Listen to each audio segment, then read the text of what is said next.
መዳን በሌላ በማንም የለም። የምንድንበት ስም ኢየሱስ የሚለው ስም ነው። ሚካኤልን አግኝታችሁ ልትጠይቁት ምን እንደሚደግምላችሁ። ሚካኤል አንስቶ ገነት አያስገባህም። ገብርኤል አንስቶ ገነት አይጨምርህም። ሰይጣን መጣና እግዚአብሔር ፊት ቆመ። ምድርን ዞርኳት ተመላለስኳት አለ። ማጅላን ነበር ድሮ ስንማር ዓለምን የዞረው አይደል? ግን ሰይጣንም ዞሮ አለቀ። ምድርን ዞርኩኝ ተመላለስኩ አለ። ስለዚህ ላይ የሚገርመኝ ኢዮብ 10 ልጆቹ ሞተውበታል አይደል? ሀብቱ ጠፍቷል፣ ንብረቱ ጠፍቷል፣ ጤናውን ጠፍቷል። ሚስቱስ ሞተች አልሞተች? ለምን ተዋት? ሚስቱን ሰይጣን ለምን ተዋት? እንደው አቃጥላ ትግደለው ብሎ ነው? ምናልባት ትዳር ያበሳጨው ሰው ካለ እውነት ነው ሊል ይችላል። ከኔ ጋር በውስጥ እግዚአብሔር መልአክ ብትሉ ይሻላል። በሚፈሩት ሰዎች ዙሪያ ይሰፍራል ያድናቸውማል። ነቢየ እግዚአብሔር ዳዊት በ33ኛው መዝሙሩ ላይ ስለ ጻድቃን ሕይወትና ጻድቃን ስለሚገጥማቸው ነገር ዘርዝሮ ከዘመረ ካመሰገነ በኋላ የእግዚአብሔር መልአክ በሚፈሩት ሰዎች ዙሪያ ይሰፍራል። ምን ይላቸዋል አለ? ያድናቸዋል አለ። የማን መልአክ? የእግዚአብሔር መልአክ። የእግዚአብሔር መልአክ የሚለው ቃል በእውነት ቀላል አይደለም። በመናን እኛ ቅዱስ ሚካኤልን፣ ቅዱስ ገብርኤልን በአጠቃላይ ሁሉንም መላእክት የምናከብራቸው መላእክት ስለሆኑ አይደለም።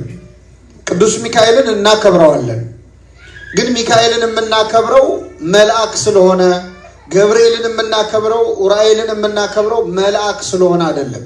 የማን መልአክ ስለሆነ ነው? የእግዚአብሔር መልአክ ስለሆነ። መላእክት ሆነው የእግዚአብሔር ያልሆኑ አሉ የሉም? አሉ።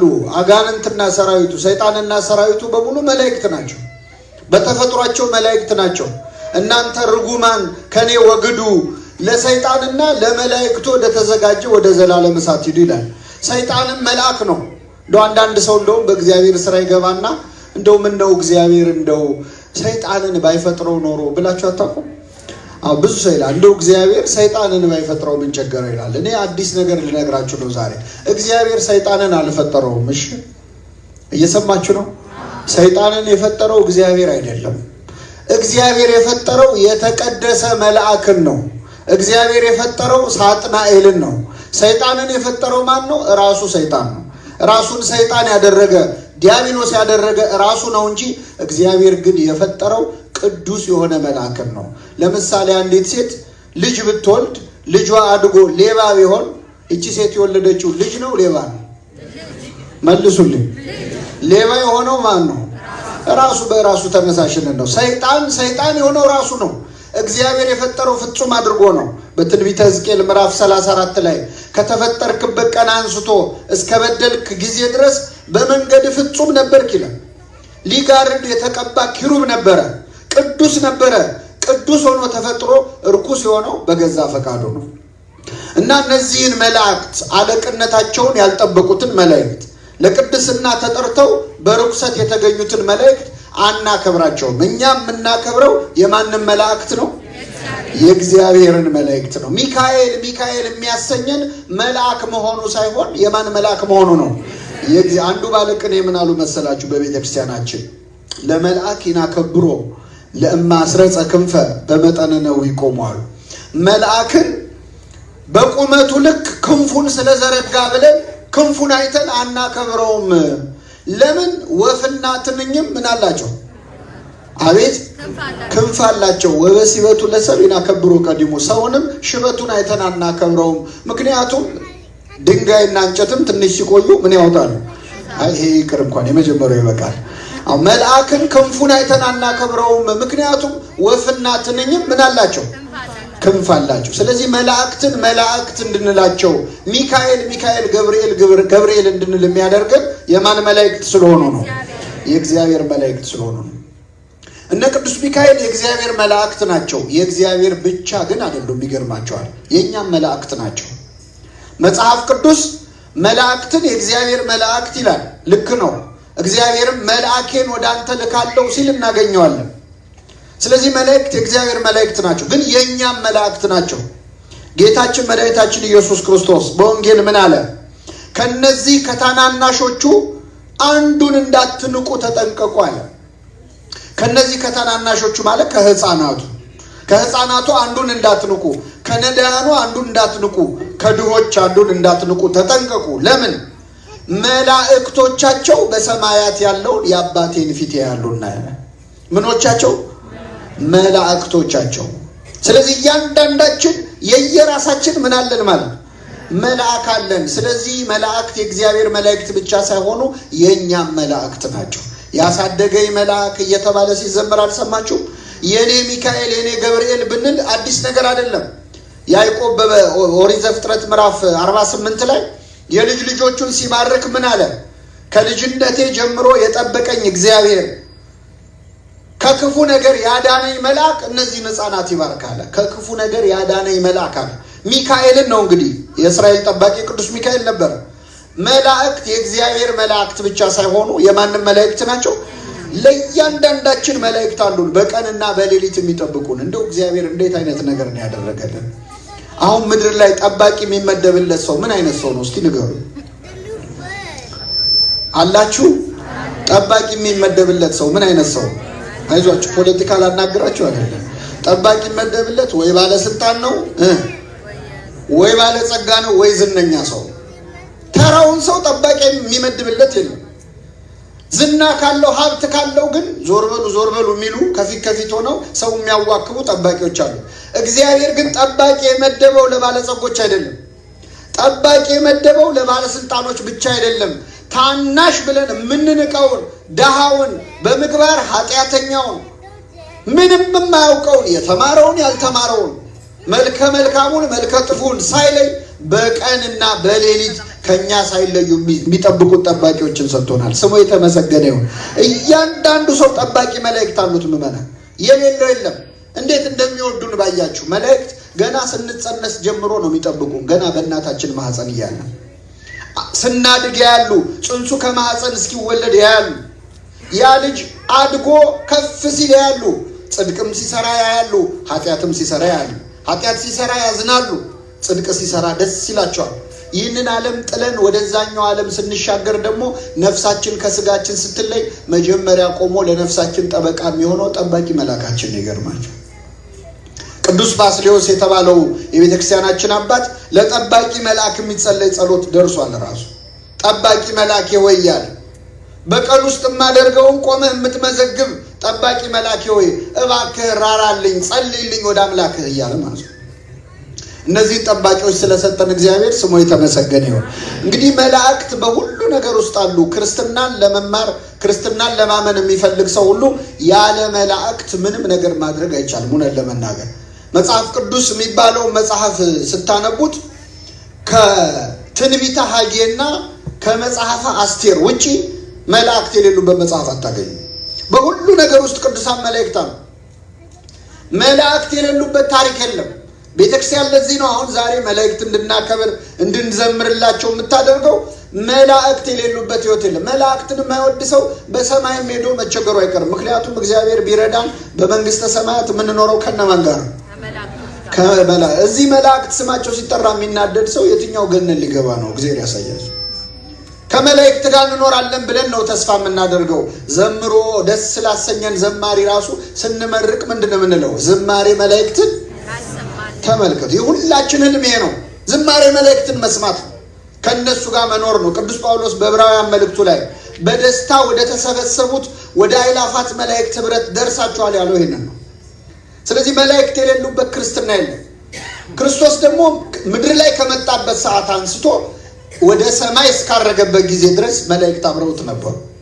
ጌታችን ሲወለድ ሌሊቱን ሙሉ ስብሐት ለእግዚአብሔር በሰማያት እያሉ ሲዘምሩ ያደሩት እነማን ናቸው? መላእክት ናቸው። ተመልከቱ። አሁን እውነት መላእክት ምቀኝነት እንደሌለባቸውም የሚያሳየው ነው። አሁን ጌታ አምላክ ሲሆነበት ቀን እኮ ሰው አምላክ የሆነበት ቀን ነው። ከኛ ይልቅ ከነሱ ይልቅ እኛን የከበር ነው። ግን እንዴት ሰው ከኛ በላይ ይሆናል ብለው አልተከፉም። በሰው መዳን ደስ ብሏቸው ሌሊቱን ሙሉ ሲዘምሩ አደሩ። ይገርማቸዋል። ስብሐት ለእግዚአብሔር በሰማያት፣ በሰማይ ለእግዚአብሔር ምስጋና ይሁን፣ በምድርም ሰላም አሉ። ያው የሰላም ችግር ያለው ምድር ላይ አይደለ? በምድር ሰላም በሰማይ ምስጋና ይሁን ብለው ሌሊቱን ሙሉ ሲዘምሩ በሰው መዳን ሲደሰቱ ያደሩ ወዳጆቻችን ናቸው መላእክት። ሌላው ምክንያት ደግሞ ደስ ያላቸው አይተውትም የማያውቁትን አምላክ ያዩትም በእውነት ሰው ሆኖ ከመቤታችን በተወለደ ጊዜ እግዚአብሔርን መላእክት አያዩትም። ማንም ሊቀርበው በማይችል ብርሃን ውስጥ ይኖራል እንዳለ ቅዱስ ጳውሎስ። በሁለት ክንፋቸው ፊታቸውን በሁለት ክንፋቸው እግራቸውን ሸፍነው በሁለቱ እየበረሩ ቅዱስ ቅዱስ እያሉ እግዚአብሔርን ያመሰግናሉ መላእክት። አይተውት ግን አያውቁም። አይተውት የማያውቁትን አምላክ መቼ ነው ያዩት? በስጋ ሲገለጥ በቤተልሔም በግዕዘ ሕፃናት በኤፍራታ ሲያለቅስ ያን ጊዜ አይተውት የማያውቁትን አምላክ አዩት።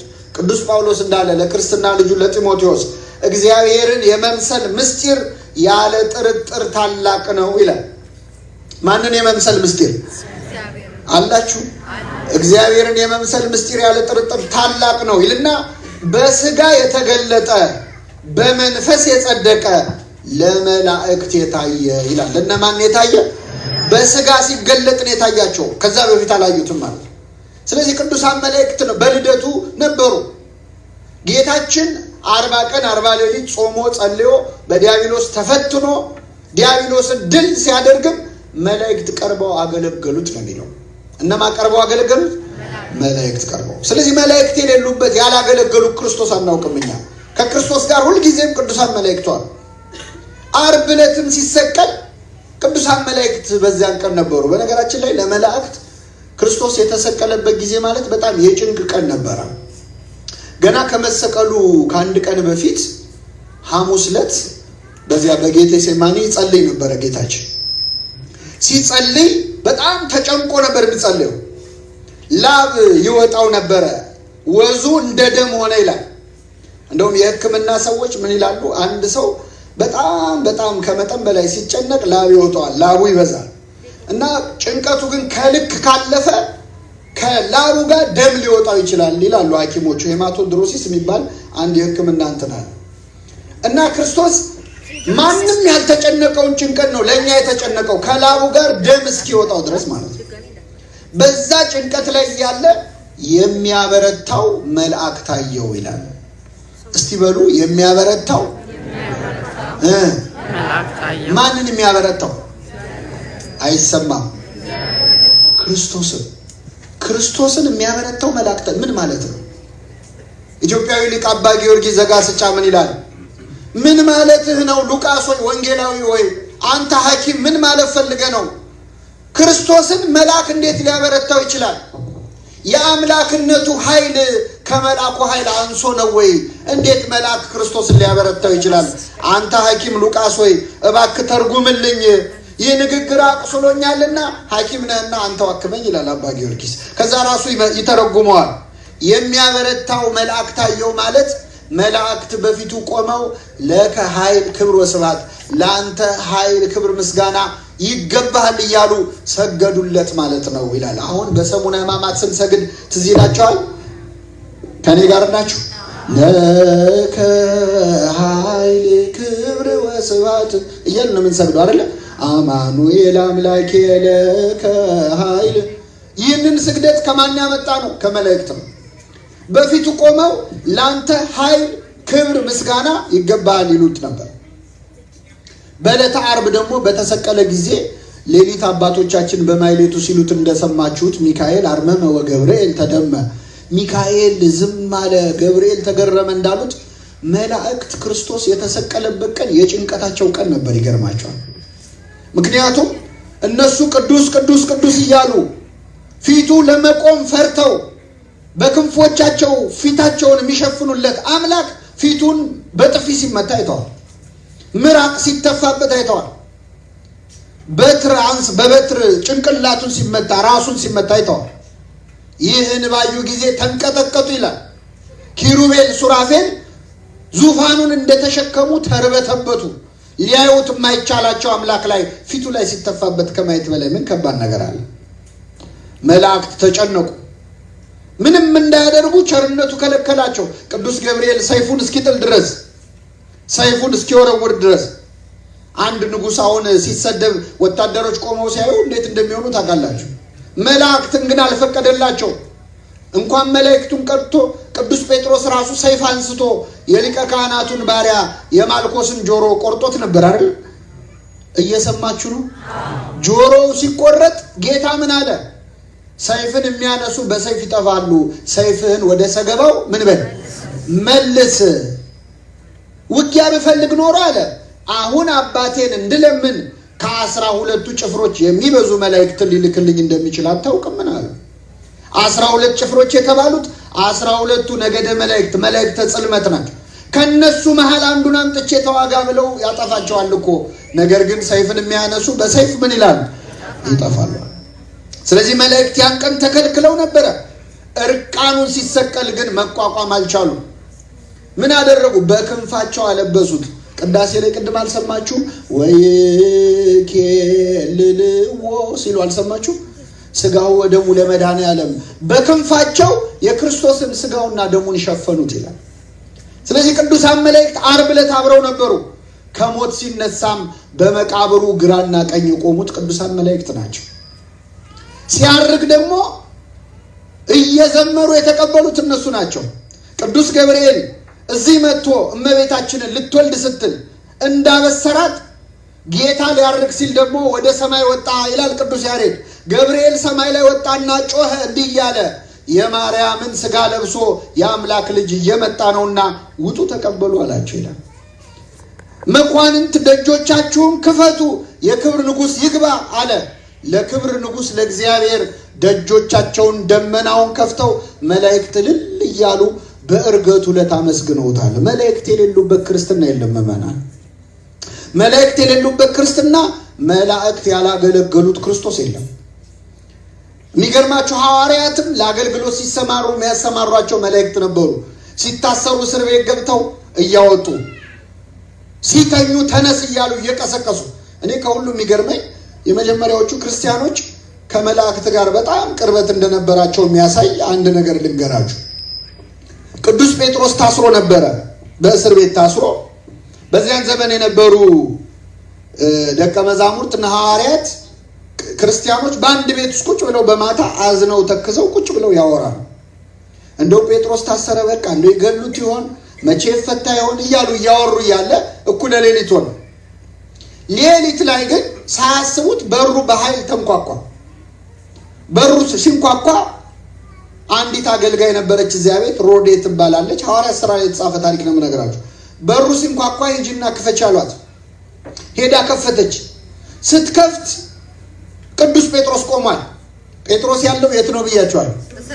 ቆሟል ጴጥሮስ። ደነገጠችና ዘጋችበት መልሳ። በሩ የምታደርገውን አታማ ዘጋችበትና ተመልሳ ወደ ሐዋርያቱ መጣች። ምን ነው ማን ነው ያንኳኳው አሏት። ጴጥሮስ ነው፣ ጴጥሮስ ቆሟል አለች። ሳቁባት። እንዴ ጴጥሮስ ታስሯል እኮ። የለም እኮ ባይሆን መልአክ ይሆናል አሏት ይላል። ምን ይሆናል?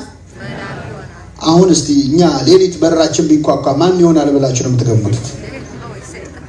የመጀመሪያው ሌባ ነው አይደል? ወይ ሌባ ነው ወይ ፖሊስ ነው አይደል? መቼስ ደግሞ ስደት ላይ ያላችሁ ሰዎች በቃ አንድ ዘመድ ሞቶ ነው በቃ ሊያረዱኝ ነው ማለት ነው ብለን ነጠላችንን እንደምንፈልገው። መልአክ ይሆናል ብሎ ቢገምት ግን የለም። አሁን የመጀመሪያዎቹ ክርስቲያኖች ግን በር ሲንኳኳ እንኳን መልአክ ሊሆን ይችላል ብለው ያስቡ ነበር። በእውነት የመላእክቱን ምልጃ ተራዳይነት በሁላችን ልብ ይሳልብን። ለካ ክርስቲያን ከመላእክት ጋር እንደዚህ የተሳሰረ ሕይወት ነበረው። ለካ ሐዋርያት መልአክ ሲሉ ነው የኖሩት። አብረዋቸው ነበሩ፣ አብረው ሲያገለግሉ ነው የኖሩት። ስለዚህ ቅዱሳን መላእክት በክርስትና ውስጥ በጣም ትልቅ ቦታ አላቸው። ዳግም ሊፈርድ ሲመጣም ከአእላፋት መላእክቱ ጋር ነው የሚመጣው። ክርስቶስ አብረው ነው የሚመጣው። መቼም ከመላእክት ተለይቶ አያውቅም። ስለዚህ ነገረ መላእክት ከክርስቶስ የተለየ ጉዳይ አይደለም። በእውነት ስለ መላእክት ብዙ መማር ይገባል። እኔ ጥቂት ነገሮች ልንገራችሁ። መቼስ አሁን ስለ መላእክት መማር ሲባል የምናውቀው በጣም ትንሽ ነገር ነው። መቼስ ካለማወቅ ስለሚሻል ነው እንጂ መላእክት በጣም ብዙ ናቸው። የምናውቃቸው ግን 100 አይሞሉም። በስም እንኳን የምናውቃቸው በጣም ትንሽ ነው። ግን ወንድሞቻችን ስለሆኑ ታላቅ ወንድሞቻችን ከኛ ቀድመው የተፈጠሩ እኛ ስንፈጠር ደስ እያላቸው እልል እያሉ እግዚአብሔርን ሲያመሰግኑ የነበሩ ናቸው መላእክት። በመጽሐፈ ኢዮብ ምዕራፍ 33 ላይ የእግዚአብሔር ልጆች እልል ሲሉ ነበር ይላል። መላእክት ሰው ሲፈጠር ደስ እያላቸው እልል እያሉ ነበር። ከኔ ጋር ናችሁ? እስቲ አንዴ እልል በሉ። የተኛም ካለ ይቀሰቀሳል። አንዴ ድገሙት፣ ግድ የላችሁ። ቅዱሳን መላእክት ታላቅ ወንድሞቻችን ናቸው። መላእክትን በመጀመሪያው ሰዓተ ሌሊት ነው እግዚአብሔር የፈጠራቸው። መጽሐፍ ቅዱስ መላእክት በዚህ ሰዓት ተፈጠሩ አይልም፣ ግን በምስጢር ነግሮናል። ኦሪት ዘፍጥረትን ስትገልጡት ምን ይላል? በመጀመሪያ እግዚአብሔር ሰማይና ምድርን ፈጠረ ይልና ምድርም ባዶ ነበረች ይላል። ምድርም ምንድን ነበረች? ሰማይስ ባዶ አልነበረችም። ለምን? እነማን ስላሉ? መላእክት ስላሉ። በምስጢር ገና ሲጀምር መጽሐፍ ቅዱስ መላእክቱን ያነሳቸዋል። መላእክት ብዙ ናቸው ምዕመናን፣ በጣም ብዙ ናቸው። ቁጥራቸውን ማወቅ ከፈለጋችሁ እኔ ዛሬ ቀላል ሂሳብ ላስተምራችሁ። የመጀመሪያው ሰው ማን ነው? እግዚአብሔር የፈጠረው የመጀመሪያ ሰው ማን ነው? አዳም ነው። ከአዳም አንስቶ እስካሁን ድረስ የሞቱ ሰዎች አሉ አይደል? የሞቱ ሰዎች ሁሉ አሁን ቢነሱ ከሞት ቢነሱ፣ አሁን ደግሞ ዓለም ላይ በህይወት ያለነው ሰዎች ስንት ነን? ስንት ገባ ነው ቁጥራችን? ስንት ቢሊዮን ገባ? 8 ገባ። 8 ቢሊዮን እንበልና 8 ቢሊዮን ሰው አሁን ቢቆም ተነሱ ተብሎ ሁሉም ሰው 8 ቢሊዮን ቢቆም፣ ከዚህ በኋላ እስከ ዳግም ምጽአት ደግሞ የሚወለድ ሰው አለ አይደል? የሚፈጠር እነሱ አሁን ቢወለዱ ከአዳም አንስቶ አሁን ያለነው ከእንደገና ከዚህ በኋላ የሚፈጠረው ሁሉም ቢሰበሰብ ለእያንዳንዱ ሰው በራሱ ጸጉር ልክ መላክ ይደርሰዋል። ይገርማቸዋል። በምኑ ልክ? ስለዚህ የመላእክቱን ቁጥር ማወቅ ከፈለጋችሁ መጀመሪያ የምትቆጥሩት ምናችሁን ነው? ጸጉር። የተላጨ ተገላገለ መሰለኝ። አይሱ በቀዳዳውም ቢሆን ይሰጠዋል፣ ችግር የለውም፣ አይቀርልህ። መላእክት ይህን ያህል ብዙ ናቸው። ወይም ደግሞ ዓለም ከተፈጠረ አንስቶ እስካሁን ድረስ የዘነበው ዝናብ፣ ዓለም ከተፈጠረ አንስቶ እስካሁን የዘነበው ጠብ ጠብ ያለው እያንዳንዱ ጠብታው ቢቆጠር መላእክት ከዛ በላይ ናቸው። ምን ያደርግልናል? አሁን አንዳንድ ሰው ይህን ሲሰማ እኔ አሁን ስንት የኑሮ ሀሳብ አለብኝ፣ መላእክት በዙ አነሱ፣ እኔ ምን አገባ የሚል ሰዋል። እነዚህ ሁሉ መላእክት ከማን ጋር ናቸው? ምዕመናን፣ እግዚአብሔር የተመሰገነ ይሁን። አመስግኑት በእውነት። እነዚህ ሁሉ ከኛ ጋር ናቸው። ሰው እኮ የሰው ዘመድ አለኝ ብሎ እኮ ይኩራራል አይደል? ወንድሞቼ ብዙ ናቸው፣ አጎቶቼ ብዙ ናቸው ይላል። እልፍ አላፋት መላእክት ከኛ ጋር ናቸው ምዕመናን። ከኛ ጋር ያሉት ከነሱ ጋር ካሉት ምን ይላል? ይበልጣሉ ከሚል በላይ ምን ትምክህት አለ በእውነት። እነዚህን ሁሉ ጠባቂዎች ሰጥቶናል። ረቂቃን ናቸው መላእክት በተፈጥሯቸው፣ አይጨበጡም፣ አይዳሰሱም፣ አይታዩም። ፈጣኖች ናቸው መላእክት፣ ፈጥነው የሚደርሱ ናቸው። አባቶቻችን ርቀታቸውን ሲገልጹ ከእሳት ከነፋስ ከውሃ ያነጻጽራሉ። ከውሃ እሳት ይረቃል፣ ከእሳት ነፋስ ይረቃል፣ ከነፋስ ነፍስ ትረቃለች፣ ከሰው ነፍስ ደግሞ መላእክት ይረቃሉ።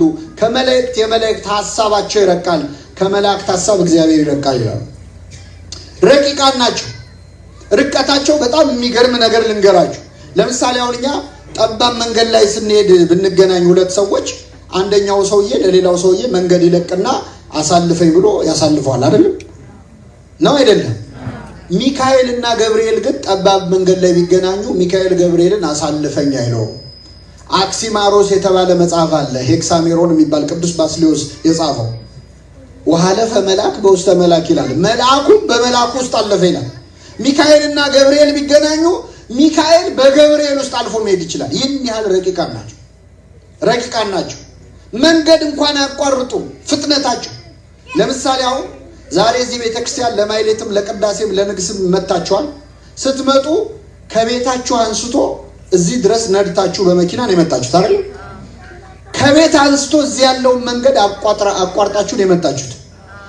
መመለስ ስትፈልጉ ደግሞ ከቤተ ክርስቲያኑ አንስቶ እስከ ቤት ድረስ ያለውን መንገድ ምን አድርጋችሁ አቋርጣችሁ። እስቲ አንድ ጊዜ አሁን በሐሳባችሁ ቤታችሁ ተመለሱ።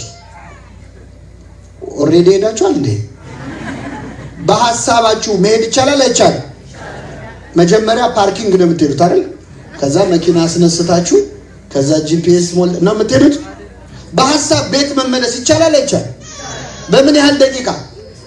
በቅጽበት። ኧረ አገር ቤት የሄደ ሰው የለም አሁን? ብዙ ሰው እርግጠኛ ነኝ እኔን ትምህርት ሳልጨርስ አገር ቤት ደርሶ ጉዳይ ፈጽሞ የመጣ ሰው ይኖራል። በሐሳባችን ፈጥነን የፈለግነው ቦታ መድረስ እንችላለን አንችልም? መላእክት የሚፈጥኑት የእኛን ሐሳብ ያህል ነው። ይገርማቸዋል። ሚካኤል ድረስልኝ ብለህ አንተ ስትጠራው ገና ሚካኤል የሚለውን ስም ሳትጨርስ ገና ሚ ስትል አጠገብ መጥቶ መልአኩ ይረዳል። ሁላችንንም ይረዳል ቅዱስ ሚካኤል። እንደዚህ አይነት ፈጣኖች ናቸው። መሆኑ ፈጣን ናቸው። ይህን በምን አወቅን? በመጽሐፍ ቅዱስ ነው። ከየት እናመጣዋለን? ትንቢተ ኢሳይያስ ምዕራፍ 6 ላይ መላእክት ቅዱስ ቅዱስ እያሉ እግዚአብሔርን ሲያመሰግኑ አያቸው ነቢዩ ኢሳይያስ። አያቸውና ጨነቀው። ወዮልኝ ዓይኔ እግዚአብሔርን አይቷልና ወዮልኝ ከንፈሬ የረከሰብኝ ኃጢአተኛ ሰው ነኝ አለ። ከራሱ ጋር ነው የሚነጋገረው። ይህን ንግግር ተናግሮ ሳይጨርስ ቅዱስ ቅዱስ ቅዱስ ከሚሉት መላእክት መካከል ከሱራፌል ነገድ አንዱ ሱራፊ የተባለው መልአክ በሮ መጥቶ ፍም አመጣና በጉጠት ይዞ ከንፈሩን ተኮሰለትና ኃጢአት ተወገደችልህ አለው ይላል። የሁላችንም ኃጢአት ያስወግድልን። ኃጢአት ምን አለችልህ? ተወገደችልህ። ገና እኮ ጸልዮ አልጨረሰም። መልአክህን ልከህ ከንፈሬን አጽዳልኝ አላለውም። ተናግሮ ሳይጨርስ መልአኩ መጥቶ ኃጢአት ተሰረየችልህ አለው። በእውነት የሁላችን ኃጢአት ተሰረየችልህ ይበሉን። መላእክት ኃጢአትን ተሰረየ ማለት ተሰረየልሃል ማለት ይችላሉ። ይቅር አለ ማለትም ይችላሉ። በነገራችን እግዚአብሔር እንዳለን ዘጸአት 23:20 ላይ በመንገድ ይጠብቅህ ዘንድ ወዳዘጋጀውልህ ስፍራ ያስገባህ ዘንድ እኔ መልአኬን በፊትህ እልካለሁ ይላል። ከዛስ በፊቱ ተጠንቀቁ ቃሉንም አድምጡ። ማን ነው እየተናገረ ያለው? እግዚአብሔር። በፊቱ ተጠንቀቁ በመልአኩ ፊት ማለት ነው። ቃሉንም አድምጡ ስሜ በእርሱ ስለሆነ ኃጢአት ብትሰሩ ይቅር አይልምና እንዳታስመርሩት ይላል። ምን እንዳትሉት?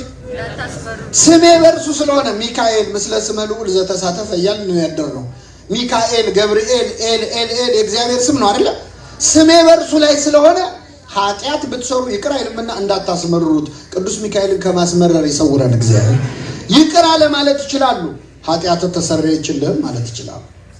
ግን ፈጣኖች ናቸው። ቀድመው ፈጥነው ገና ጸልየን ሳንጨርስ ፈጥነው ይደርሱልናል። አሁን አንዳንድ ሰው አሁን ዛሬ የሚካኤልን በዓል እዚህ እያከበረ ነው። በዕለቱ አሁን ሲከበር የሚካኤል በዓል ብዙ ቦታ ይከበራል አይደል? ደከማችሁ መሰለኝ። ብዙ ቦታ ይከበራል አይከበርም?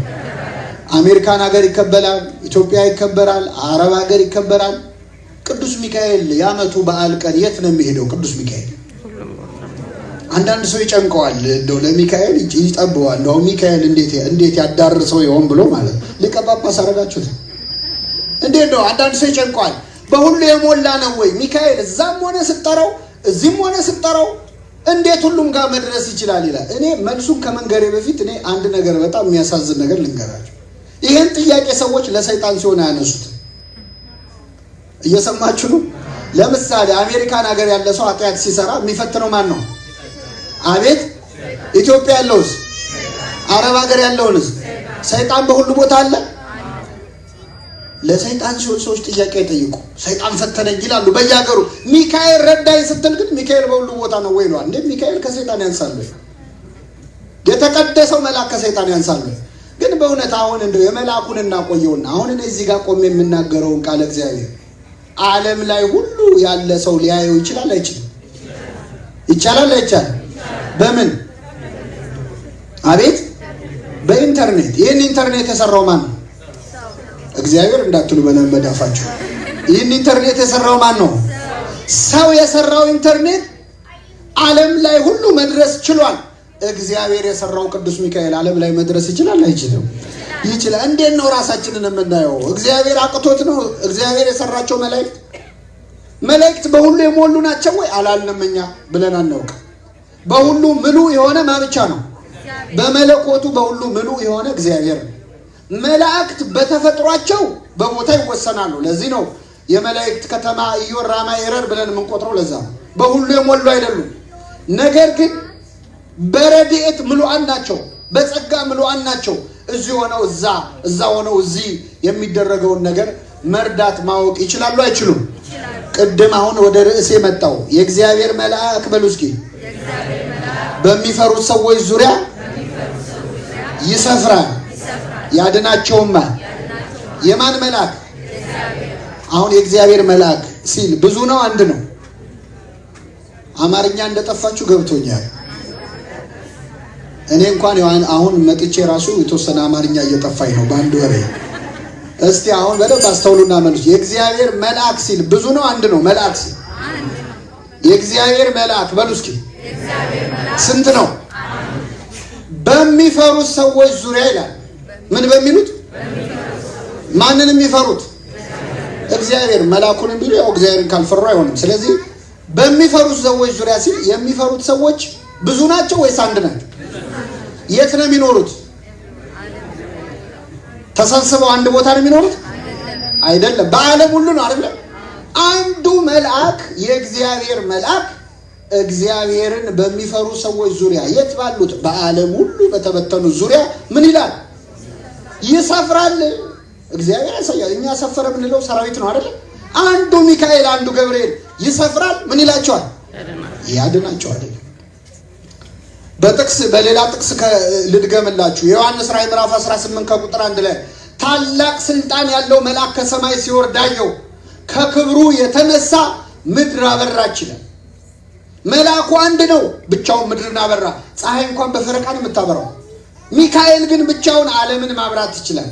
በሁሉ የሞላ ነው ወይ? አይደለም። እንዴት ማብራት ቻለ ካላችሁ፣ እቺ መሬት የምትባለው ፕላኔት እኮ እኛ እንደምናስበው ትልቅ አይደለች። ለሚካኤል እኮ ኳስ ማለት ነች፣ እግሩ ስር የሚያስቀምጣ ኳስ ማለት። ቅዱስ አምብሮስ የተባለ ሊቅ መላእክት በዚህ ናቸው በዛ ናቸው የምትለው የአንድ መልአክ ቁመቱ ስንት ነው? ምን ታውቃለህ ይላል። ታውቃላችሁ? አነው ቁመቱን ወርዱን የታውቀ ነው። ረቂቃን ናቸው። ስለዚህ በሁሉ ባይሞሉም እቺ ምድር ለተባለችው ትንሿ ነገር ስለማያንሱ መላእክት በያለንበት ሁሉ ደርሰው ያገለግሉናል። በእውነት የመላእክቱን እርዳታ አይለይብን አምላካችን። የመጨረሻ አንድ ነገር ልበልና አበቃለሁ። የእግዚአብሔር መልአክ አለ በሚፈሩት ሰዎች ዙሪያ ይሰፍራል። ምን ይላቸዋል? ያድናቸዋል። አልተሰማኝም? መላእክት ምን ይላሉ? መላእክት ምን ይላሉ? ይሰፍራሉ። ምን ይላሉ? ከዛ መላእክት ያድናሉ። ምን ማለት ነው ያድናሉ ማለት? መላእክት ያድናሉ ማለት ያው ያድናሉ ማለት ነው። ሌላ ምንም ትርጉም የለውም። አንዳንድ ሰው ይጨንቀዋል። ያድናሉ ሲባል የእግዚአብሔርን ቦታ የወሰዱ የሚመስለው ሰዋል። ሚካኤል፣ ገብርኤል፣ ጻድቃን፣ ሰማዕታት ሲከበሩ የክርስቶስ ቦታ የተወሰደ ይመስለዋል። እስቲ ልንገራችሁ፣ አሁን እዚህ ያለነው በሙሉ ጧፍ ብናበራ፣ መላው አሜሪካ ሀገር ውስጥ ያለው ህዝብ ሁሉ ጧፍ ቢያበራ፣ የዓለም ህዝብ ሁሉ ጧፍ ቢያበራ የዚችን ፀሐይ ብርሃን መሸፈን ይችላል? አይችልም። የቅዱሳን ክብር እኮ እንደ ጧፍ ነው መመና። የቅዱሳን ክብር እንደ ኮከብ ነው። ከዋክብት ቢንቦገቦጉ ፀሐይን መሸፈን ይችላሉ? አይችሉም። ቅዱስ ጳውሎስ ምን ብሏል? የፀሐይ ክብር አንድ ነው፣ የጨረቃም ክብር ሌላ ነው፣ የከዋክብትም ክብር ሌላ ነው። ከአንዱ ኮከብ ክብር የሌላው ኮከብ ክብር ምን ይላል? ይበልጣል። የቅዱሳን ክብር ሌላ ነው፣ የክርስቶስ ክብር ደግሞ ሌላ ነው። የእሱ ክብር የቅዱሳን ክብር የሚሸፍነው አይነት አይደለም። ሚካኤል ሲዘመርለት ክርስቶስ የተሸፈነ ከመሰለ አንተ ክርስቶስን አላወቀው። የክርስቶስ ክብር በሚካኤል ክብር ሊሸፈን የሚችል አይደለም። ያድናሉ ወይ? አዎ ያድናሉ። ከምን? ይሄን ልንገራችሁ እናበቃለሁ። አሁን አንድ ሰው መጥቶ እስቲ ድናችኋል ወይስ አልዳናችሁም ቢላችሁ ምን ትላላችሁ? ድናችኋል አልዳናችሁ? እንደው ከምን አይባልም። እንደው ዝም ብሎ ድኛለሁ አለ። አሁን እዚህ በመግባታችሁ ውጭ ካለው ፀሐይ ድናችኋል አልዳናችሁ? ስለዚህ አንድ ሰው ድናል ሲባል ከምን በሉ። ዝም ብላችሁ ድኛለሁ አትበሉ። ለምሳሌ አሁን ሆስፒታል ሄጄ የታመመ ሰውዬ ድናሃል ብለው ምንድን ነው የሚለኝ? ለምን ትቀልድብኛለህ? ብድንማ ሆስፒታል ምን እሰራለሁ ይላል አይደል? ስለዚህ ሰውዬ መዳን ከበሽታው ነው። መጽሐፍ ቅዱስ ዳነች ሲል የሚያወራው ስለ ሶስት ነገር ነው። አንደኛው ክርስቶስ በመስቀል ላይ ያዳነን ማዳን ነው። መድኃኔ ዓለም የዓለም መድኃኒት የሆነ ክርስቶስ ያዳነን ማዳን ነው። በዚህ መዳን ድናችኋል አልዳናችሁ? መልሱልኝ። ድነናል። በዚህ እርግጠኞች ነን። በሰው ልጅ ላይ ከወደቀው መርገም፣ ከባህሪ ጉስቁልና፣ በርደተ መቃብር ላይ ርደተ ሲኦል መቃብር በመውረድ ላይ ሲኦል መውረድ ማለት ይህንን ከነበረብን እርግማን ሁሉ በመስቀል ላይ ዋጅቶናል፣ አድኖናል። በዚህ መዳን ድናችኋል አልዳናችሁ? ድነናል። ሁለተኛ መጽሐፍ ቅዱስ ላይ ዳነች የሚለው ከበሽታ ከችግር ከህመም ነው። ለምሳሌ አንቺ ሴት እምነትሽ አድኖሻል ማለት ትጸድቂያለሽ ማለት ነው አይደለም። እምነትሽ ደም ይፈስሽ ነበር፣ ደሙን ጨርቁን ብነካ ድናለሁ ብለሽ ያመንሽው እምነትሽ ከሚፈስሽ ደም ምን ብሎሻል? አድኖሻል። ትዝ ይላችኋል ያቺ ሴት መጣችና የጌታን የቀሚሱን ጫፍ ምን አደረገችው? ነካችው። ጨርቁን ብነካ ድናለሁ አለች። ዳነች አልዳነች? ድናለች። ሰው እንደየእምነቱ ነው የሚድነው አይደለም። አንዳንድ ሰዎች ክርስቶስ ነክቶኝ ነው የምድነው ብለው ጌታ ሆይ ናና ዳሰን አሉት። ይቺ ሴት ግን አረ ክርስቶስ እንዲነካኝ አልፈልግም፣ እኔ ጨርቁን ብነካ ምን እላለሁ? የእሷ ይበልጣል አይበልጥም? ከእሷ የበለጠ ሌላ ሰውዬ ደግሞ አለ። እኔም አልነካህም አንተም እንዳትነካኝ፣ እንዲያውም ቤቴ እንዳትመጣ ቃል ብቻ ተናገር፣ ልጄ ምን ይላል? ይድናል። አዳነለት አላዳነለት? ሰው እንደየእምነት። አንዳንድ ሰው ትንሽ በትንሽ ነገር አሁን ጨርቁን ብነካ ማለት አንዳንድ ሰውን ጠበል ቅዳሴ ጠበል ሲያስቀዳ ትንሽ ጠባርግ ይበቃል የሚሉ ሰዎች አሉ። አንዳንድ ደግሞ ምን ትሰስታለህ ሙላው እንጂ የሚሉ አሉ አይደል? እንደ በብዙም በጥቂትም ግን የሚያድነን ማን ነው?